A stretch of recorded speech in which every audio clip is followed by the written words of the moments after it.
Kolkata night রাইডার্সকে Bangladeshi pacer Mustafizur রহমানকে squad থেকে ছেড়ে দেওয়ার নির্দেশ দিয়েছে ভারতীয় ক্রিকেট বোর্ড।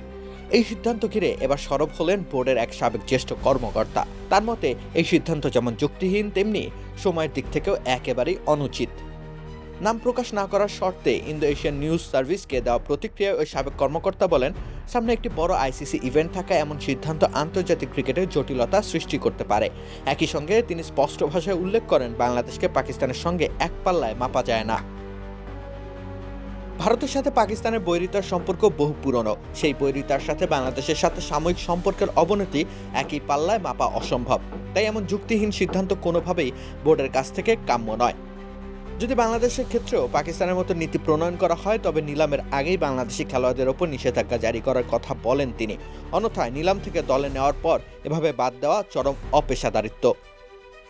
বাংলাদেশের সংখ্যালঘুদের কেন্দ্র করে আলোচ্য ঘটনাটির বিরোধিতা করেন তিনি। তবে তার মতে এমন ঘটনা গুটি কয়েক পথভ্রষ্ট জনতাই ঘটায়।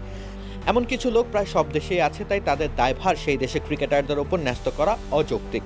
তাই তো ভূ রাজনৈতিক অবস্থাকে কেন্দ্র করে মুস্তাফিজকে বাদ দেওয়ার মতো যুক্তিহীন সিদ্ধান্তের বিরোধিতা করেছেন ক্রিকেট সংশ্লিষ্টরা। রাকিব হোসেন রুম্মান, খেলা ৭১।